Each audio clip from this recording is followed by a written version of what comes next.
Xbox is putting their money where their mouth is and doubling down on the games, but will it be enough to win back frustrated fans? In today's video, we're going to dive into Xbox's partner showcase, their second game showcase in as little as 3 months. A new special edition Xbox that you can finally buy, but there's a catch. And I finally have good news for fans of physical game discs. What's up guys, and welcome to Xbox Ready, the YouTube channel that covers everything going on in the world of Xbox. I'm Ray, and remember, if you want to stay Xbox Ready, make sure you subscribe to the channel and ring that little bell to be notified whenever I post a video. My goal is to get to 160,000 subscribers. I just want to make it like a nice, even number. I'm at like 157, 158. So I'd appreciate the help if you can give it. So I just finished watching Xbox's partner showcase, their second game showcase in as little as 3 months. It's nice to see Xbox finally turning it around and being like, here are a bunch of games to look forward to. That's exactly what they need to be doing. One of the biggest criticisms I see of the Xbox brand is that they don't care about games, they don't have any games, and here they are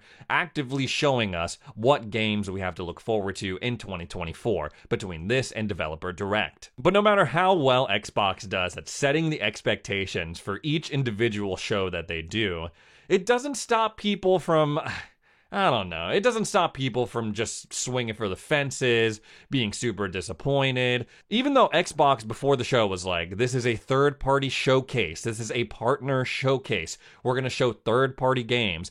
I still saw a bunch of people in the chat saying stuff like, oh, like Gears of War Marcus Phoenix collection. Oh, like new Halo expansion. Oh, gonna learn more about Fable. Oh, gonna learn more about the Microsoft handheld that they're coming out with. What? No, they literally said that it was going to be a third-party showcase. It's just funny, man, and no matter how much people beg, oh, we want new stuff, we're tired of the same old formula, tired of the same, like, Call of Duty coming out just reskinned every year, and then here we have a showcase that's like, oh, here's, like, some new games that are not tied to any existing IP, don't have characters that have been reused over and over again.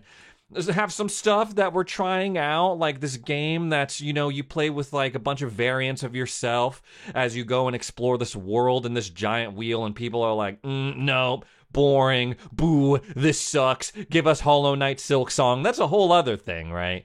People go into it. Every time they do a partner showcase, they're like, they better show Silksong. They better show Silksong. And I get it. I'm excited for that game too.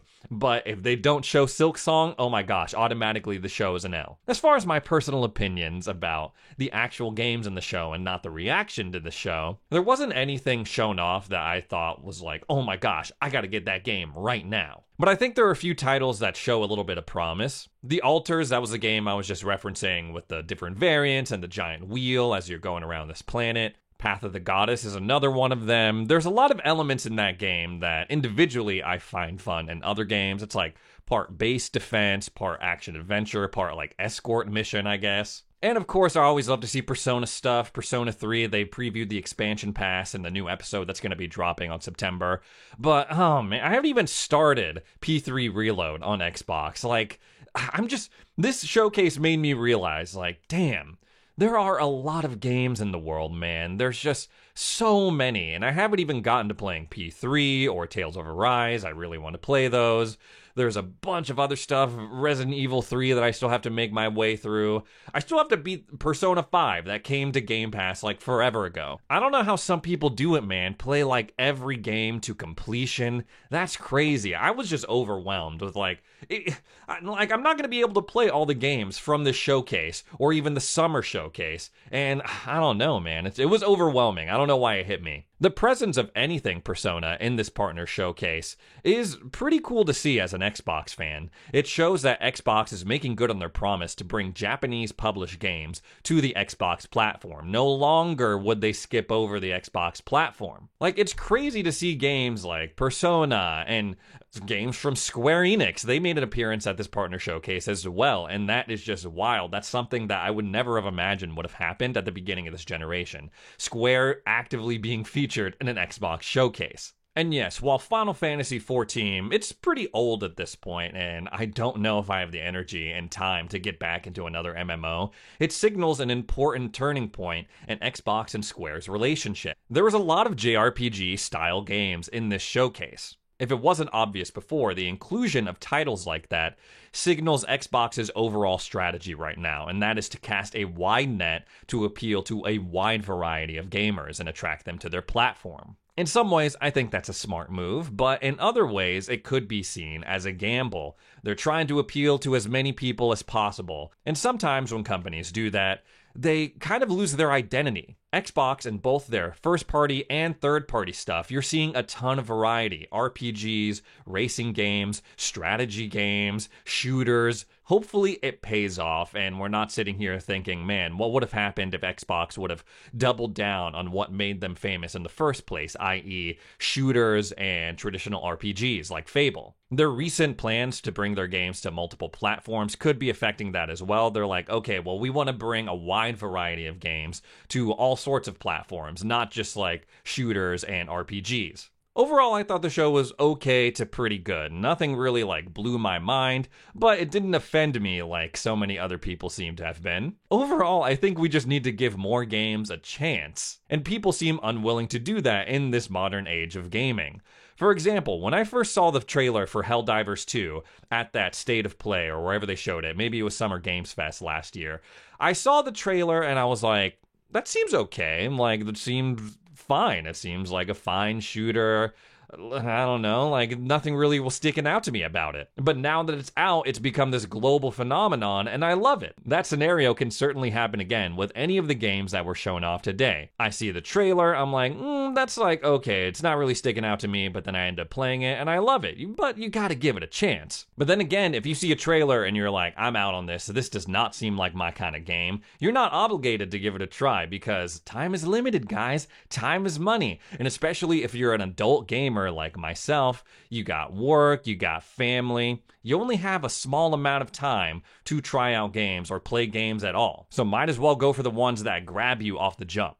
So Microsoft is collaborating with Nickelodeon to bring us yet another special edition Xbox console. They've teamed up with Nickelodeon a couple of times in the past, multiple TMNT Xboxes, a SpongeBob one for that first Nickelodeon All-Star Brawl, and they're doing it again for Nickelodeon All-Star Brawl 2. The actual Series X himself is SpongeBob, the man himself, and on the controller it comes with, you have Mr. Krabs, Plankton, Squidward, Gary, Patrick, I'm pretty sure. Now, in the past, when they put out these special edition Xboxes, they're always behind some sort of giveaway through Twitter or their other social media accounts, which sucks, especially when they're cool. Like, I am sick that I won't be able to get my hands on the Dune Series S with the floating controller. I'm sick about it. I never win the giveaways. I don't know anyone who wins the giveaways. As far as I know, they're not giving these consoles away. But this time it's different though. If you want the SpongeBob Series X, you can actually buy it, but there's a catch. Catch number 1, you can only buy it through the Best Buy mobile app.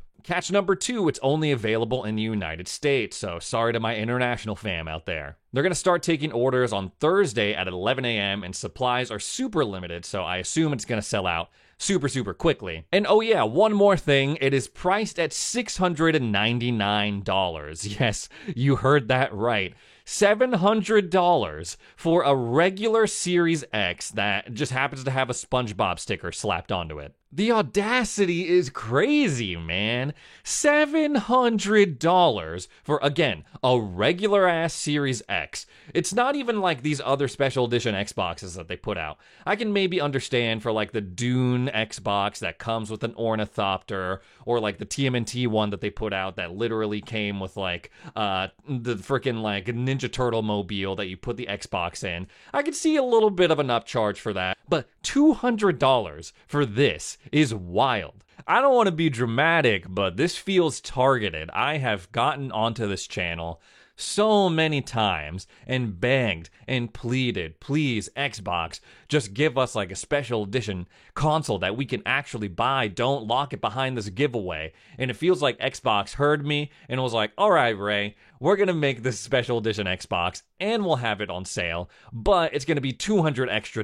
So go ahead, take out your wallet, give us that money. This feels like a textbook example of malicious compliance. This is literally like scalper prices. These are scalper prices that we were seeing back in the console shortage of like 2020 to 2022. And the skin isn't even that cool. Yeah, okay, you get like a copy of Nickelodeon All-Star Brawls 2. Who cares? Who cares, right? I don't care about that game. And if I wanted a SpongeBob Series X, I could get one without the All-Star logo slapped onto it. Literally Google SpongeBob Series X sticker and you can find one for like 40, 50 bucks. I think I speak for everyone when I say this is just not what we wanted. That's $700, SpongeBob Series X. No. Even the Halo Special Edition Series X, that was the only other one that you could buy, came out in 2021. If you can get your hands on it, it was the same price. It was $500, and it was a lot cooler. This seems like such a step back, and I know that this is not all on Xbox because they're partnering up with Nickelodeon. They're partnering up with All-Star Brawl 2. But my official verdict on this is that this is whack, this is a load of barnacles. Didn't you ever once think of the customer? Well, I ain't buying!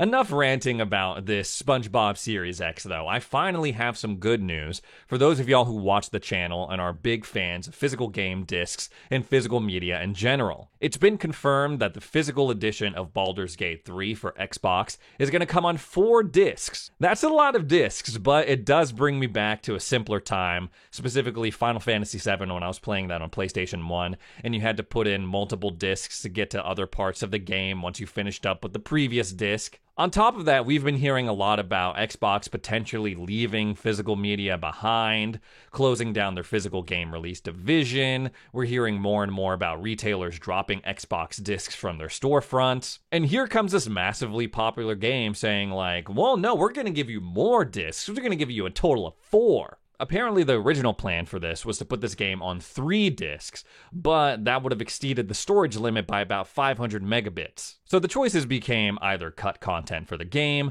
or throw in a 4th disc. I'm not entirely sure why that is, but apparently it's because the Xbox Series consoles have BD50 disk drives with a 50 gigabyte limit. The targeted release date for this is the end of March, but it could bleed into the first week of April. And while it is cool they didn't have to make any compromises about the content for this game or cutting content, it just seems like another weird Xbox quirk that's popped up, especially after this whole, Pentiment runs at 120 FPS on PlayStation, but only 60 on Xbox. It's just like another weird thing that Xbox fans have to deal with. Granted, it is a very, very small problem. It's not a problem for me because I own the game digitally, but still, it's just like a little weird quirk, you know? If you haven't already played Baldur's Gate 3, again, I highly recommend it. Yes, I know, I'm kind of beating a dead horse on this one, but I really, really enjoyed the game. I think Baldur's Gate 3 delivers a true role-playing experience, and because of that, it might not be everyone's cup of tea, because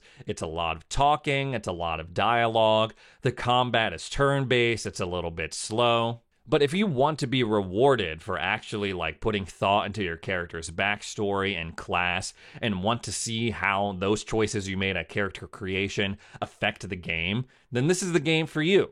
I've played it through 2 times already, have had completely different experiences, and not just because people are like, you are a certain race, or you look like a fighter. No, it goes a lot deeper than that, and that's something that I think is so exciting about this game that you can't find anywhere else. Anyways, guys, that's all the Xbox stuff I have to talk about today. Thanks so much for joining me for another edition of Xbox Ready, and we'll see you in the next video.